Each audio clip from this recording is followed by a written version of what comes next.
Quiet quitting, ciche odchodzenie. Brzmi jak lenistwo, a czasem to jest jedyny sposób, żeby w ogóle przetrwać.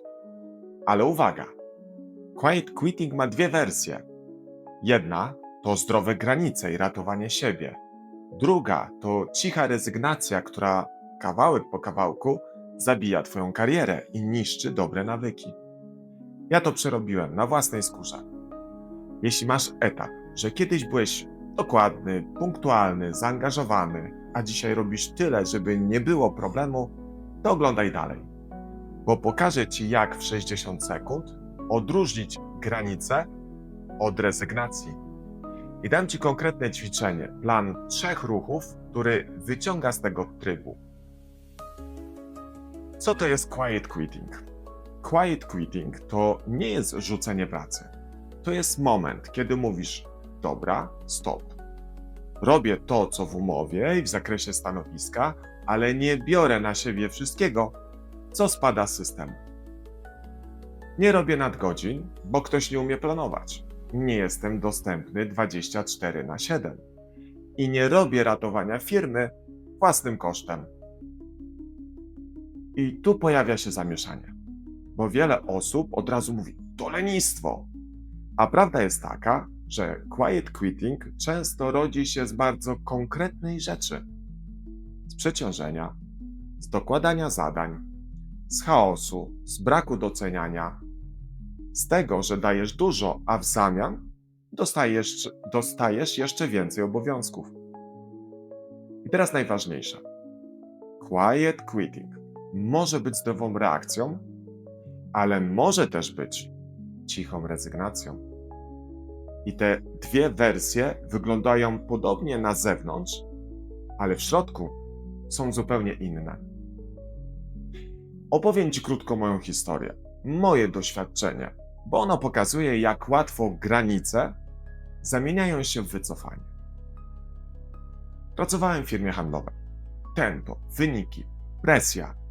Miałem szefa, który, powiem wprost, zarzucał mnie obowiązkami. Taki klasyk. Skoro dowozisz, to dostajesz więcej. Skoro jesteś ogarnięty, to weź jeszcze to.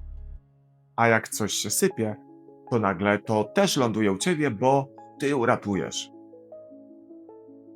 Na początku byłem dokładny, punktualny, zaangażowany, chciałem rosnąć. To jest ważne, miałem dobre nawyki. Dbałem o szczegóły, dotrzymywałem terminów, pilnowałem jakości. Ale z czasem zaczęło się robić tak, że moja lista zadań była jak studnia bez dna. Jedno kończysz, wpadają dwa kolejne. I w pewnym momencie organizm mówi: dość. Najpierw pojawia się zmęczenie, potem irytacja, a potem obojętność. Aż dochodzisz do momentu, gdzie mówisz: od dziś robię tylko minimum, niech się dzieje co chce. I to był mój quiet quitting, tylko że u mnie to nie było tylko stawiam granice, u mnie to poszło dalej. Było to wycofanie. Zaczęło robić się coś bardzo konkretnego. Spowolniło moją karierę i zdegenerowało moje dobre nawyki. Dokładność zaczęła spadać. Punktualność. Coraz częściej mówiłem: będę, kiedy będę. Zaangażowanie zgasło. I to jest brutalne. Nie dlatego, że ja nagle stałem się gorszym człowiekiem, tylko dlatego, że byłem w trybie obronnym. I ten tryb obronny po cichu robi z ciebie kogoś, kim nie chcesz być. I teraz. To nie jest doświadczenie po to, żeby się biczować. To doświadczenie jest po to, żebyś ty zobaczył, gdzie jest granica między zdrowym stop a cichym zjazdem. Pierwsza wersja quiet quitting to wersja zdrowa. To jest moment, kiedy mówisz: robię swoją robotę dobrze, ale nie oddaję zdrowia i życia prywatnego za cudze zaniedbanie. I uwaga, to jest dojrzałość zawodowa, a nie lenistwo. Jak to wygląda w praktyce? Po pierwsze, kończysz pracę o czasie, bo to normalne. Po drugie, nie odbierasz telefonów służbowych po godzinach, bo masz prawo do życia. Po trzecie, nie bierzesz kolejnego projektu, jeśli nikt nie zdjął ci innych zadań. Po czwarte, nie robisz dowożenia na 120% kosztem snu, rodziny i głowy. Takie granice nie blokują rozwoju. Takie granice chronią energię, żebyś w ogóle mógł rosnąć. Bo jak jesteś wypalony, to nie masz ani jakości, ani pomysłów, ani siły na mądre ruchy. Druga wersja to cicha rezygnacja. To jest ta, w której ja utknąłem w tamtej firmie handlowej. To wygląda tak. Niby robisz swoje, ale myślami jesteś już gdzieś indziej. Pojawia się cynizm. I tak nic się nie zmieni. Pojawia się obojętność. Niech się pali. Pojawia się spadek jakości. I co gorsza, zaczynasz tracić swoje najlepsze cechy. Dokładność, punktualność, zaangażowanie. Teraz powiem brutalnie, ale uczciwie. W tej wersji quiet quitting nie jest ochroną. Jest powolnym zjazdem i on jest groźny, bo dzieje się po cichu, bez wielkiej awantury, bez jednego dużego boom. Po prostu mijają tygodnie i nagle widzisz, że stoisz w miejscu, a nawet, że się cofasz. A teraz test 60 sekund, by sprawdzić, w której wersji jesteś. Zrób ten test ze mną. Odpowiedz w głowie tak albo nie. Pytanie pierwsze. Czy robię swoje zadania na dobrym poziomie, mimo że nie robię ekstra? Pytanie drugie.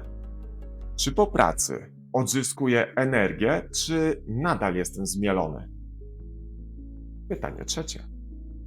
Czy widzę sens w tej pracy przez najbliższe 3-6 miesięcy? Pytanie czwarte. Czy mam jasne granice? Czy mam tylko bunt i wycofanie? Interpretacja jest prosta.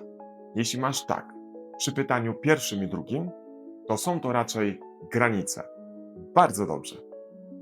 Jeśli masz nie przy pytaniu pierwszym i trzecim, to jest to cicha rezygnacja. I wtedy potrzebujesz planu. A teraz najlepsze. Ja dam ci ten plan. Prosty, bez filozofii. Mam dla ciebie ćwiczenie.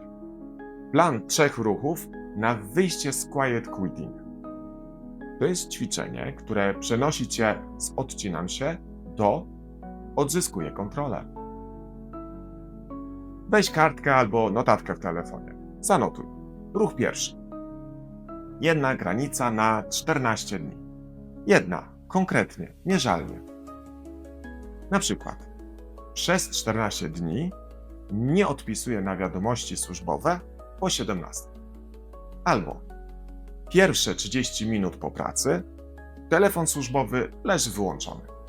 Albo nie biorę nowych zadań bez ustalenia priorytetów i zdjęcia jednego starego. To jest fundament, bo bez granicy dalej będziesz wracał do przeciążenia. Ruch drugi. Jedno strategiczne tak dla twojej kariery w tygodniu. I to jest klucz, którego większość ludzi nie robi. Nie chodzi o to, żeby znowu robić 120%. Chodzi o jeden ruch tygodniowo, który buduje twoją pozycję. Na przykład usprawnienie procesu. Mini raport z wnioskami. Propozycja rozwiązania. Coś, co widać i ma wpływ. To jest twoja dźwignia. Pokazujesz wartość bez spalenia siebie. Ruch trzeci. Jedna rozmowa. Albo z przełożonym, albo ze sobą. Jeśli jesteś w wersji granic, mówisz spokojnie do szefa. Chcę utrzymać jakość, więc musimy ustalić priorytety. Co jest najważniejsze, a co odpada? Jeśli jesteś w wersji rezygnacji, mówisz do siebie. Albo zmieniam warunki, albo planuję zmianę pracy w 60 dni. bez udawania, że samo przejdzie. To ćwiczenie zamienia quiet quitting w decyzję i plan. Bo problemem nie jest to, że ty stawiasz granice. Problemem jest to, że ty utknąłeś w wycofaniu bez kierunku. Podsumujmy. Quiet quitting ma dwie twarze. Pierwsza to zdrowe granice. Robisz swoje dobrze i odzyskujesz życie. Druga to cicha rezygnacja. Spada jakość, giną dobre nawyki, a kariera zwalnia. Jeśli chcesz, żeby ten film realnie pomógł tobie, zrób teraz jedną rzecz. Napisz w komentarzu G jak granice albo R jak rezygnacja. I dopisz jedno zdanie, co ciebie do tego doprowadziło oraz jaką granicę wprowadzasz na 14 dni. A jeśli znasz kogoś, kto zgasł w pracy i udaje, że wszystko jest ok, wyślij mu ten film. Może to będzie ten moment, kiedy zamiast się wycofać, zrobi pierwszy mądry ruch.